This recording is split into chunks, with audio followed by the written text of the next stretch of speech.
What's new with you? Nothing. We're getting ready for the chamber golf outing. We are going to do a ball drop this year. So we are selling golf balls ahead of time to increase our split the pot and like really just blanketing it. And bring back some of Cool. Good. So the Associated Bank is, How well these things work. Not my monkey, not my circus. It was a year ago Friday. not good. Yeah, no. And unfortunately, it's a great bank. It's just not good. Management. Good. It's terrible.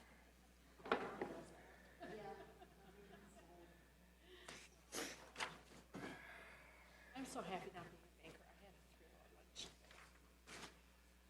You had a 3-hour lunch today? Were there libations? No. Well, there were, but, This is something we have to sign, I assume. Huh? yeah, that's your economic interest statement. Okay. Good evening. We have a call to order for the Bartlett Economic Development Commission for the April 14th, 2025 meeting. May we have a roll call, Tony? Yes, Jerry Cabasco, Here? Kirsten Erickson, Robert Perry is not here, Bruce Suffern, Here. Nanette Gutenkoff, Adam Lewinsky is absent, Robert Gorski, Here. and Mike Densford. Here. Okay, thank you all for coming. We have a quorum tonight.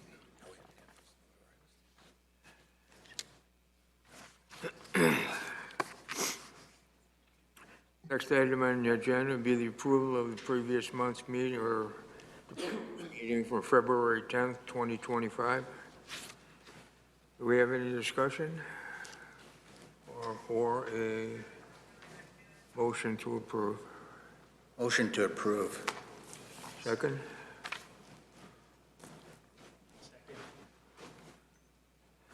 Mike Dansford seconds it. All in favor? Aye. Motion carries. This agenda item would be public comment, which doesn't appear to be any. Oh, not even the police officers are there right now, so we have no public tonight. Then we'll move on to branding update. Tony, you want to give us an update on what's going on with our branding program? Yes, I'd love to. Thank you. You know, we've talked about branding in Bartlett off and on over the past few years now, and as I frequently say, we're going to continue to talk about it. We're going to continue to plan for it, budget for it, and implement it and measure it.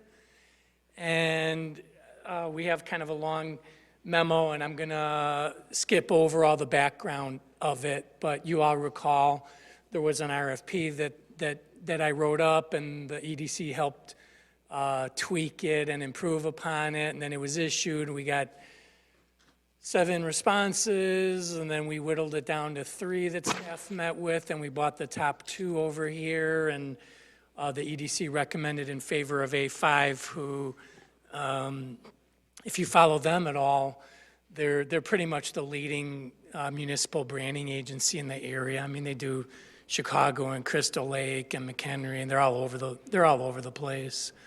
Very active, and came up with this. We're always going to say it whenever you talk about Bartlett branding.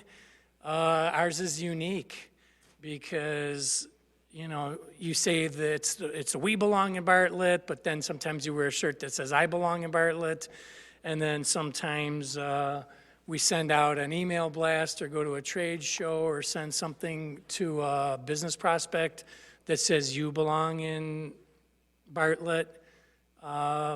So rather than thinking of that as confusing, it's something that I like, that you can tailor it and tweak it a little bit.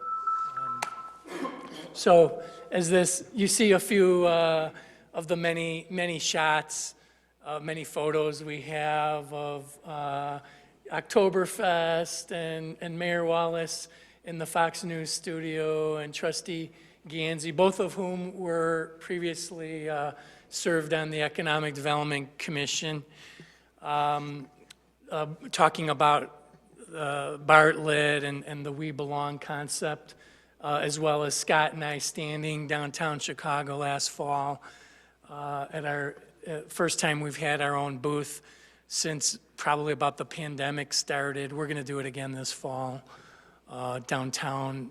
That's a convention I talk about occasionally, the International Council of Shopping Centers.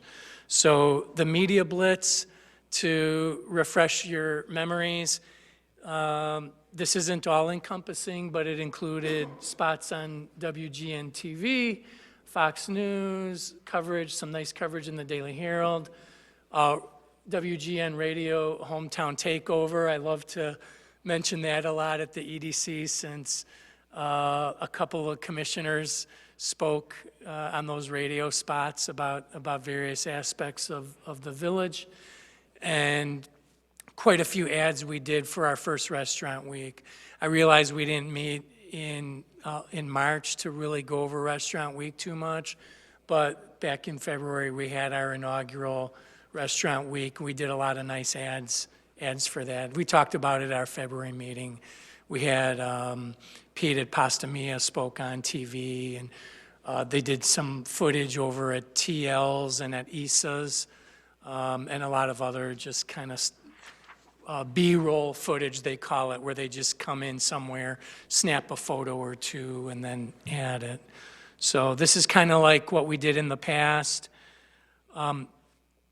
When we first started talking about this at the EDC was very keen to get some feedback, some statistics and some metrics. And I can assure you, when we brought the contract to the board, they were every bit or more interested in that, saying, you know, what kind of bang do we get from our buck? So I didn't put every statistic for everything we did, but these were some of the main ones, and these are going to be presented at an upcoming village board meeting. We started looking at this again. I should mention that we hadn't done a lot of branding for the previous few months, or you could say even really this year, because as we spoke about quite a few times here, we had a budgeted amount, we had a maximum amount, and as you could imagine, going on things like Fox TV and WGN, these are paid branding efforts. They don't do it out of the, we get some coverage out of the goodness of the hearts, but a lot of it is paid advertising, obviously. So you see the stats are, you know, there's some big numbers here for what we're used to in Bartlett, you know, seeing 40,000, you know, TV impressions, a total of almost 200,000 impressions from Fox, 30,000 from WGN. Even our Bartlett content had some pretty big numbers. We shared when WGN had the interviews, when Commissioner Erickson was speaking about the village, when Commissioner Suffern was, a couple of the, Evan over at the golf course. We had Villa Olivia was highlighted one day. Trustee Gansey spoke about some of the events. The mayor, of course.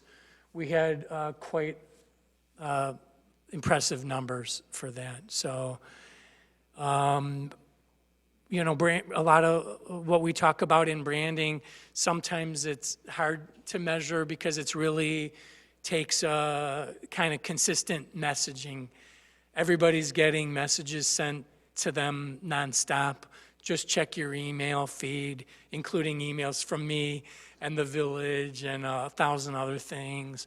It's, they call it the attention economy, and we're vying for attention. I think the more we get the we belong, I belong, you belong out there, the more it'll catch on. You know, maybe not throughout. It depends. You know, sometimes we target like local events, like we showed at Oktoberfest. It went over really well. Maybe only Scott knows how many T-shirts we gave away. I think I gave away 400 on the Friday night, almost. Yeah.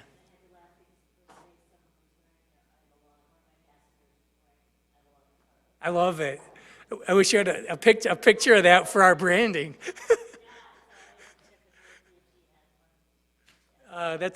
That's great. I mean, I have several of those T-shirts. As you know, I walk around the downtown a lot and I wear them. And I like when I see somebody wearing them where it's not tied to Oktoberfest. You know, I would see it like a month or two later. I'll go over to Aldi and see somebody wearing an I Belong in Bartlett T-shirt. So it is getting out there. You know, these stats are, you know, from our first go-around of these kind of big media buys. We're right now, it's going to be like my next slide or two, talking about what we're going to get back into doing. But, you know, we're going to be, you know, selective, and we want to make sure that we utilize the village marketing funds, you know, to their utmost. We use it for other things besides branding, but that's the main thrust of our marketing efforts at this year. in this few years is mostly geared towards our branding initiative. So I'm gonna skip a few pages again in the memo, but talk about what our next steps are. So as I've mentioned a few times, and you may know, or you may recollect that Bartlett operates on a fiscal year that begins on May 1st. So by the next time we meet, it will be a new fiscal year with a new funded line item for branding and marketing and advertising. So we're gonna get back into it. Some of the things that we're going to do, and really I'm presenting this, but Scott's been carrying a lot of the weight on the branding in discussing our strategies with A5. And one of the things we're going to be doing is a branding guide so we can ensure consistent and effective use of the village's branding across departments and communications platforms. This will include part of our contract with them. This would be rewinding back in time, probably over 2 years, was for us to take ownership of the branding images. And we do. We have all of them. We can use them at our discretion. But also what the branding guide means is that you'll see Bartlett always tends to have dark blue colors or certain fonts or certain layouts. And we want to be able to be nimble with it. As I mentioned, we have a contract with A5, and when you, besides a monthly payment that we make to them, if we called them and said, we want you to put together a flyer for such and such, you know, we're getting billed billable hours for that. It's similar to calling our attorney or an engineer or somebody. So we want to have, like here's something they put together for us kind of on the fly last year before the ICSC show, and we printed it out, and we're handing that out. But something where we can kind of plug and play with it is a way to put it. So we're going to have a branding guide so we can do a lot of it internally as well. So we're not paying, you know, thousands of dollars to have different promotional materials put together that we can do ourselves in-house. Number two, the Lake Street Tax Increment Financing District, AKA TIF. Now we are going to rely on them, lean on them to help us with some of the branding materials for the new Lake Street TIF. You all know I could talk all day about TIFs, but I'll shortly, briefly mention that the earlier you can get development initiated, the more time it has to generate increment, the more attractive it is for developers. If they can recapture some of their off-site costs over a period of 20 years, That's one of the things we've talked about for those of you who've been on the EDC for a while at the 59 and Lake Street TIF. It just became, too many projects fell through, and there wasn't really enough time left to generate any significant increment. Village won out in the end by getting car dealerships over there and the village lands used for parking. But 3 or 4 different shopping center projects fell through there, and 2 big apartment projects. One of them I talked about for years and years at the EDC and never came to fruition. So long story short, we want to get, the Lake Street TIF is about 150 acres. That doesn't mean 150 acres of developable land.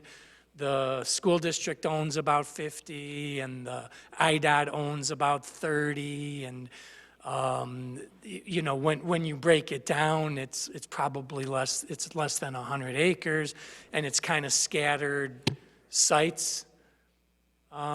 When people look at it now and ask, well, this is difficult because of this site doesn't lay out well, or the access of this isn't good, or IDOT's going to come and take right-of-way here, the answer I give or Scott gives or any of you can give is that's why it's a TIF. It qualified.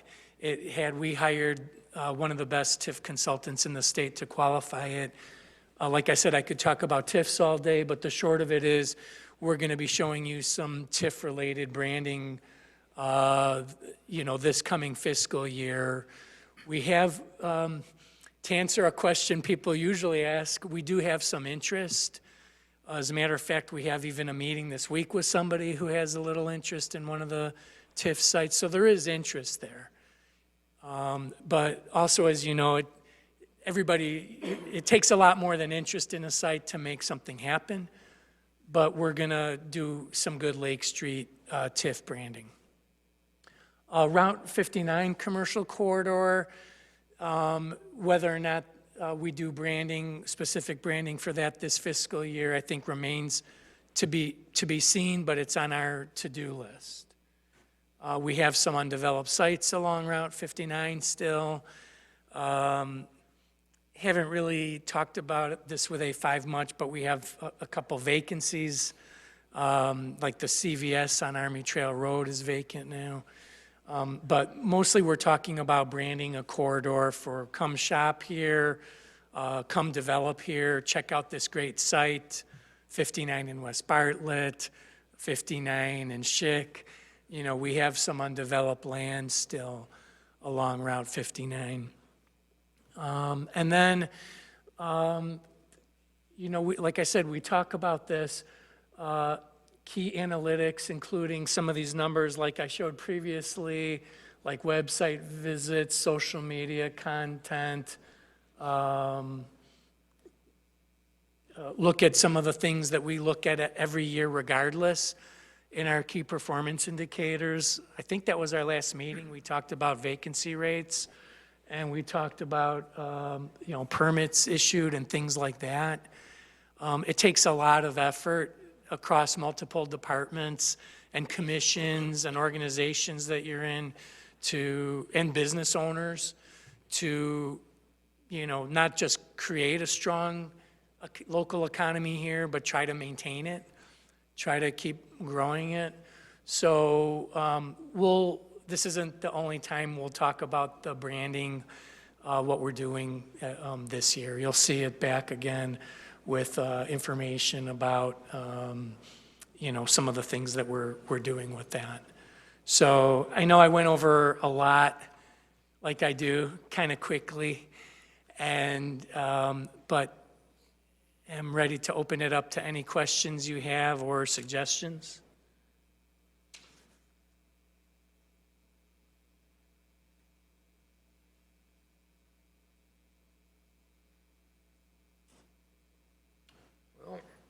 Appears we have no questions. Thank you, Tony, for the great presentation. Welcome. Look forward to the further updates on it. Next agenda item would be legacy businesses. Yes, thank you.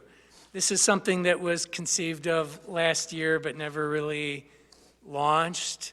But it's 2025 now, and this was conceived of a way of recognizing businesses that have a legacy, a long-term legacy in Bartlett.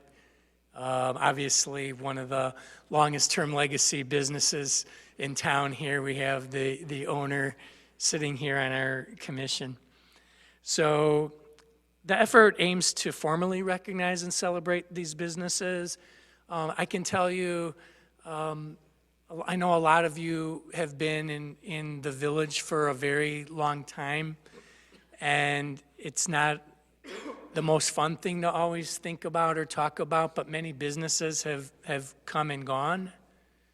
I started here in 2005, and there's been turnovers several times in some cases, many businesses. And this is the opposite of that. This is recognizing some businesses that have staying power, that have been able to change with the times, and really have services or products that, withstand the test of time and that people continue to patronize. So I could talk about it a long time, but legacy businesses serve as emotional anchors also for residents.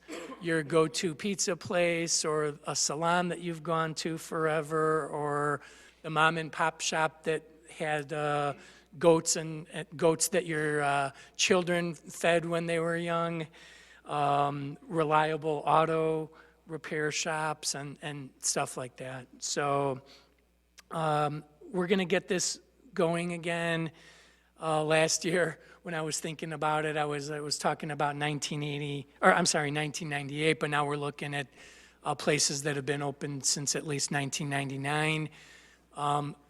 The way we'll go about it, well, first of all, try to determine through staff who they are. I have a punch list, so to speak, but I can't profess to know every business that's been here for that long. We'll probably send out a couple of invitations. I've mentioned this before, and those of you, Mike and Bruce, who own businesses in town, you see that, and I know the chamber members see these. We do business email blasts occasionally to every business in town. Let me rephrase that, every business in town who has provided us with their email address. But we have over 400. So we do that, and we'll invite them to sign up for this. And then as the year progresses and when the months are a little warmer, we'll do some type of formal recognition for them. You can see a logo. I don't know. Scott, do you know who designed that logo? I don't remember who. If maybe Joey did it. Joey probably did it last year. So that's something I want. And I'm just telling you about it now, and we'll start probably by the next time we see you. We'll start the process of identifying them and sending things. And besides the fact that Bruce will probably be the first person even if he didn't sign up, we'll sign him up. When you go to these long-time businesses, like two of them, I mean, we'll make sure, we'll do our best to make sure they all know about it. But if you're in one of these businesses, make sure, please, to let them know about it. I mean, it's something to be very, very proud of. Like I said, yeah. Outreach with the chamber as well, asking the chamber members that have been more than 25 years to step up and announce it as well, because I'd like to see if we can do a chamber time. But I mean, we have chamber master, but like Nan was saying, it doesn't necessarily go back 25 years for us. Right. We'd like to partner with this and announce that this is coming out and kind of try to get people. Yes. The more, right? Always with the chamber. I mean, we support the chamber supports us. We both support the business community here in town to the best of our ability, and we're going to continue to do that. So this is kind of more informational, and Feel free, like I said, what I don't want to do is forget somebody or leave them out because they don't, some of the businesses in towns don't email too much, and we'll try to get to them as well. I know the auto repair place has been there for 50 years. We're gonna, hopefully get them to participate. Most of the older businesses, the 25-year businesses, and nothing wrong with fast food type of places, but most of them are congregated around the downtown area and their mom and pop businesses. Questions, comments, criticisms?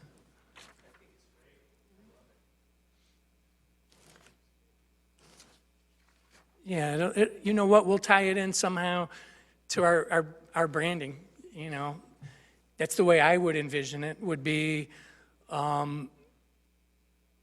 like a nice photo of Bruce and Jan in front of Banbury Fair with the, Legacy Business logo, and Banbury Fair belongs in Bartlett. 42 years? Yes. Yeah. We could all name them. V&V's been here, and Pasta Mia's been here. A couple of the offices, the bank, Mike Kelly. Mike Kelly. That's right. It'll be a fun thing when the weather's a little nicer to go to them in person. I'll probably pay them visits. Anyway, that's about it. It's not the last you'll hear about that. Franco, oh my goodness, yes. Almost as long as you, probably, I don't know. No. Oh, yeah, Dr. No. Ryan. Yeah, Dr. Ryan. For No, not as long as you? sure. Dr. Ryan. What, Dr. Ryan? Jim Ryan, dentist. Yeah.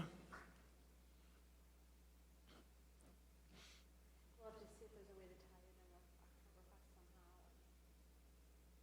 Oktoberfest somehow. That would be a nice thing to tie in with Oktoberfest. Yeah, it seems like so long from now, but it'll be here before you know it.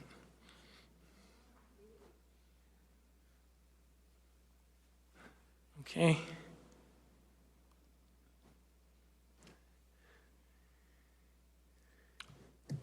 Okay, move on to new business then, Tony. Yeah, you might have noticed either if you were just I think you're all around the downtown a lot.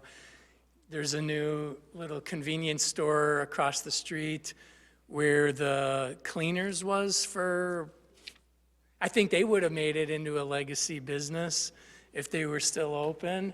But instead, we have our newest business in town now, right over there, a convenience store, Bartlett Mart. And as I put in this little slide, from the smallest business right across the street to the biggest, and that's a construction photo of part of a new 300,000 square foot production facility.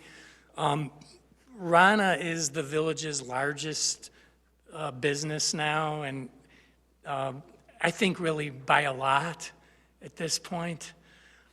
This is their third production facility, and they have 2 cold storage facilities in addition.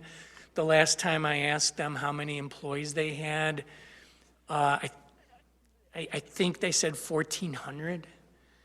And this is a new facility that's going to have new employees. And I wanted to mention that it was not an easy project, but I worked with their tax firm to get what they call a Cook County Class 6B. It's a property tax incentive that's offered through the county, but it has to be endorsed by the host community. We have 8 of them now, so I'm kind of shifting gears on you, talking about industrial real estate property tax incentives. But the difference between, we're in 3 different counties, and of course, most of our industrial development in Brewster Creek is mostly in DuPage County, but there were 3 very large buildings built in the Cook County portion over the past few years. All three of them were 400,000 square feet. This is right outside Brewster Creek, but it's a 300,000 square foot facility. And to give you folks an inkling of the property tax disparities, it's something you should always be aware of. I know Commissioner Suffern happens to have a mixed-use classification on his building, which makes it a lot more competitive with other counties. But Cook County tends to have the highest tax rates on commercial real estate. Really, I would say of anywhere in the state, almost many places in the country, quite honestly. So the Class 6B cuts it by more than half. And when you're talking about a 300,000 square foot facility, you're talking about 500 to 700,000 a year less due to that. So they wouldn't build it really otherwise, because as you all know, the county line is really just a boundary there that exists, on the north end of our business park. So anyway, not to bore you to death about Class 6Bs, but the board approved one last month. Now it has to go through the county, and Rana's just gonna keep growing. And I always say we're almost built out, excuse me, but they actually have another property in their sights, another 6B in their sights beyond this. So they could be back for one more building possibly. It's a great, great business to have in town, obviously. Yeah, they should be. I don't get to talk to them very often. Most of the time I was working on this was with their tax firm, tax attorneys. Absolutely. Yeah, they're our largest employer. When I started here for many years, Flexonics was our largest employer. Their workforce has fallen over the years. But then again, Brewster Creek Business Park was just starting when I came into the village with a lot of small businesses in business condos. Now we've got all these huge food companies, auto supply chain companies, automation companies. It's a great thing to have. Any other questions about that?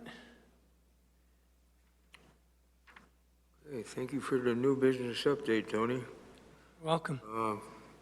There are no further discussions on anyone's part. We can move to adjournment. Can I bring up something for new business? Yes. I think, we need to kind of maybe readdress, we've talked about this in the past, and we haven't really talked about it in a while, but I'd like to see us have some kind of discussion, maybe get some input from the village about our starting time for our meetings at 7 o'clock. I'd like to have us have a conversation about moving the meeting up. I think that it's a long time for villages staff from the time they finish their day to the time they start. I think that we really need to go back to our starting time and have a conversation at 7 o'clock, right time. Obviously, probably doesn't make a difference to the public, so I don't think that there's a concern there, but I would like to hear what staff thinks of it, and what the village thinks, and readdress. I think you need not worry about us. It's in our job description as much as we appreciate it. It's not about us, but there are other towns that do it earlier. Some even do it during the day. That might engage more business community involvement. If you're thinking in terms of economic development, who, our business owners are really our primary stakeholders. So something like that, or even an earlier time, I think would help a lot in many capacities. I think it is by village ordinance, the time when it starts, so that would be something that we'd have to look into, but if we were directed to look into it, we certainly would. I think we should look into it because I really do think we need to explore, is that maybe part of the reason why we don't have other people here? I mean, there's never a good time for people to get away. We talk about this all the time at the chamber. Is breakfast better than lunch, or is cocktails better? And each business has a different time zone that they feel is best for them. But I think that this time slot definitely is not an effective time slot. And especially as you're talking about branding and bringing all those other things in, I think we need to explore what those time slots would look like, whether it be during the day, whether it be just an earlier start. I just don't feel that 7 o'clock is an effective time slot anymore.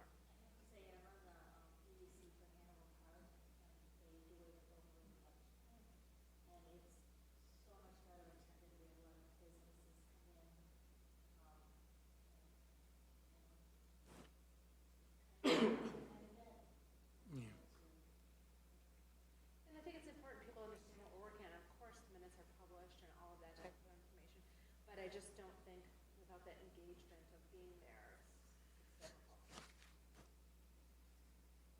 Oh, thank you. Yes, we'll look into it and see, on staff side and as Scott mentioned, in terms of what type of regulations we have to look into, but it's a good point to bring up. Thank you. I mean, what are you guys' thoughts? I agree. Anytime Monday. Thanks for giving us your day off. One thought with Brewster Creek and the tremendous success that Brewster Creek represents, I don't know how many people would be interested in knowing all of the companies that are in Brewster Creeks to feel good about the fact that Bartlett has Rana and has these other companies. But it's something to feel good about, to know that you have this successful industrial complex out there, which I just look at as a bunch of big buildings. I don't, there's no identification or comprehension, I think, by the citizens about what a tremendous success that was and who's there. And even the number of employees that are being employed there. I mean, that's all good stuff for the citizens to feel good about. Yeah, I agree. My neighbor and I were talking the other day. They were just getting ready to make dinner. We were talking about Rana pasta. And I was like, oh, it's made here. And he's like, what? I'm like, yeah, it's made like right there. It was very impressive when we took those tours when I went first time. Really impressive. Yeah, we haven't done that for a few years. We would do an industrial tour. Some of the newer members might not have been on those, but yeah, it's fascinating, and I'm always surprised because I live it when somebody doesn't know Rana or Greco is in Bartlett. How could you not know their trucks are literally everywhere you look. But yeah, that's a good point. We haven't been talking about, I mean, we did include Get Fresh in branding, but we've scaled back our marketing of industrial somewhat. When the year began, we were at almost full occupancy. But you're right, from a resident standpoint, yeah, just like a lot of big buildings, that you're not sure, the names don't always indicate. People know what Cheese Merchants is, but people might not know what Win Here is or what, ITW or something. There's big business out there. It's really, I always say every year at the TIF meetings, it's the economic engine of the village. You're right, a lot of your typical residents probably don't know much about it, but in terms of economic development commissioners, if you're in a conversation, let people know this is a I mean, it's providing a very stable tax base. Okay, if one, I mean, it would be devastating at this point if Rana left. They're so big, and some of the big food companies. But for instance, one of the companies is basically going out of business in one of those big buildings, Animal Supply Company, that I've talked about here at the EDC over the years, that supplied almost every pet store and grocery store with pet-related products. So it's a big building, 270,000 square feet, but the thing is, it'll probably be filled, maybe not by the end of the year, but relatively soon. Industrial warehouse and distribution space around here is still in very high demand. And I guess my point is that, you know, a big portion of the jobs of people who work in Bartlett during the day, not just work in Bartlett during the day, but there's so many vendors and so many customers. That's really, Bartlett's a busy town traffic-wise, you all know that. But so much of the commerce in the town, most of it's going on out there in Brewster Creek Business Park. So it's a job, you know, it provides the tax base. These are your talking points. It's a diverse tax base, so it's not dependent on like a Kraft going, or Sears going out of Hoffman Estates, right? It's like 70 different businesses. And, you know, the buildings are all, they're not all Class A buildings, as they would say, but they're Class A and Class B buildings. And so those are, you know, it's what people are looking for now.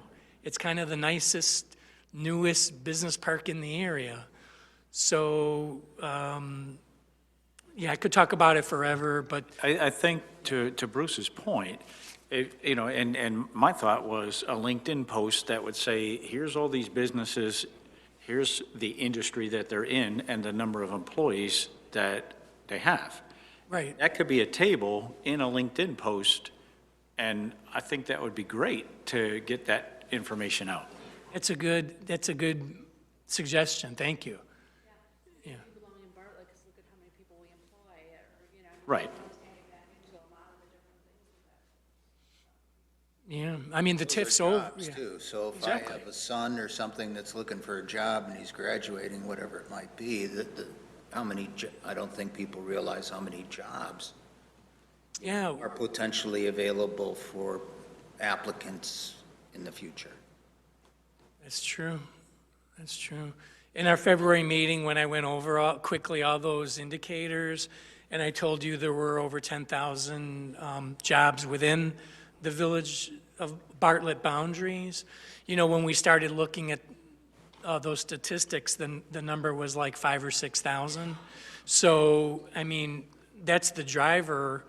Oh, it's not some, I mean, our downtown, we love the mom and pop businesses, but the ones that employ 200 people, 300 people, 400 people, yeah, they're out there. And like I said, don't diminish the amount of customers and vendors out there. I mean, there's so many businesses where so many of, you know, deliveries every day are coming to and from there. So, yeah, it's a great thing to have. And thank you for the suggestion.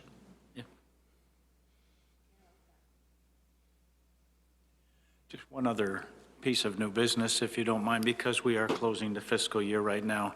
I know that we did not do a lot of beta applications this year, but we always talk about what the village budgets for beta each year. I'd like to, in the next meeting, because the year is coming to an end, saying here's a wrap-up of last year's beta activity, if you wouldn't mind, and just kind of a summation.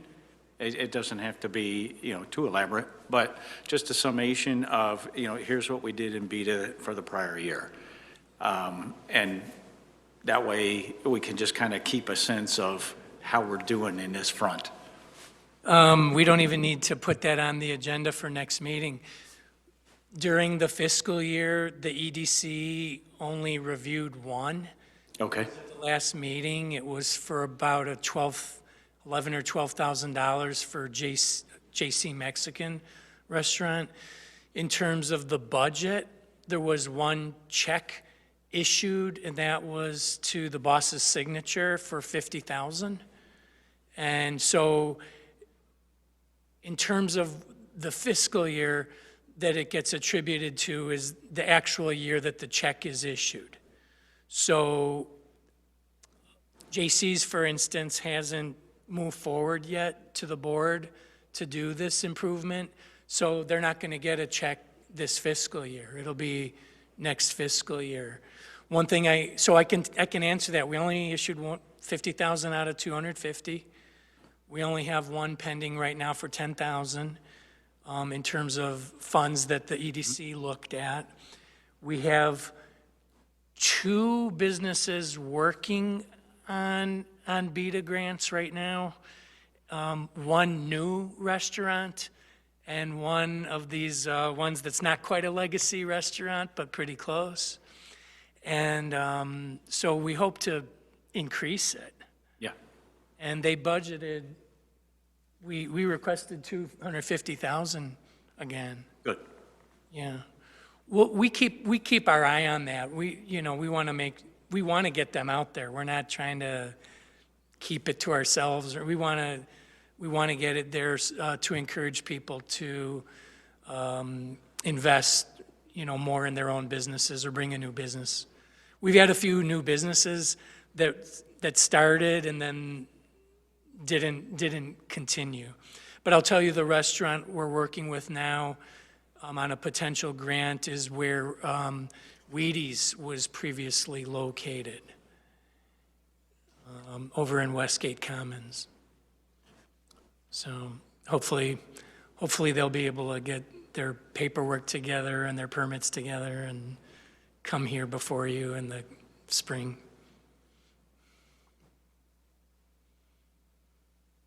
Thank you. Welcome.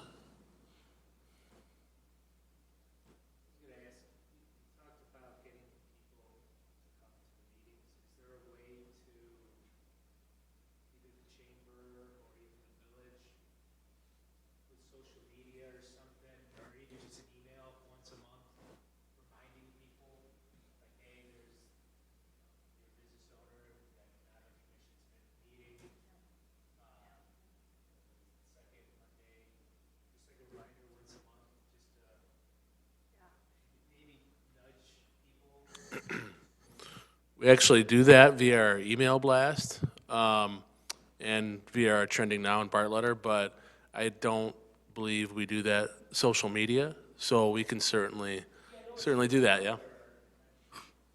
Yeah, we'll pump it up a bit. I looked through it, my emails are terrible. It's currently not on the Chamber's website calendar. It's also not in our upcoming events, but we certainly can link it and add those in there. Because we send out those email blasts that have upcoming events, so we can always. We'll beef it up a bit. Yeah. It's a good idea. We're talking about doing that with the football program, because parents always ask, hey, when are these meetings? So we're gonna start putting out like a week before, hey, this is where our meeting is, this is the time we're meeting. Just to, so people, if they may not even know that we meet once a month, or even know that the commission exists, at least they come, check it out, and, give us input on their thoughts on it. That was it. So the chamber, we're gonna go ahead right away, we'll add it to our chamber, website calendar. We'll also add it to our e-blasts of upcoming events and make sure that that is one of the things that's called out. Should the time change, we would certainly work with you guys to make like a splash and a thing with it as well. I mean, well, because that's like the big thing, it's like, hey, we've heard, we're gonna move this. I mean, we're still gonna promote it, but if all of a sudden it were to go to I don't know, 1 o'clock on a whatever day, I don't know, whatever it is, we would certainly try to shoot some adrenaline into that and maybe see what we could do to help facilitate driving some traffic, whether it be asking some chamber businesses to give us some goodies, food, because that always seems to bring people or whatever. But we can figure that out, but we've got little steps we can do now and then bigger steps, should there be like a. But it should be on our calendar, and it's not. I mean, it's one of those things that you're in a box until somebody says, like your parents, and you're like, oh, yeah. Well, we know it's there. Why don't you? Good idea.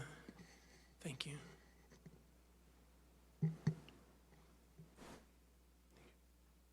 Do you?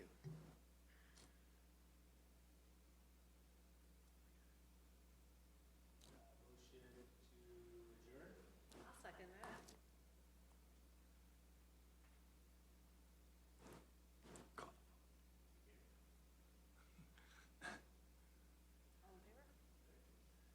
Okay, thank you. Aye. Aye. Okay, Thank you. move on to adjournment. Do we have a motion? Mike did. Just Second. Aye. Aye. Aye. Meeting's adjourned. Aye. yeah. Aye, aye. Nadie.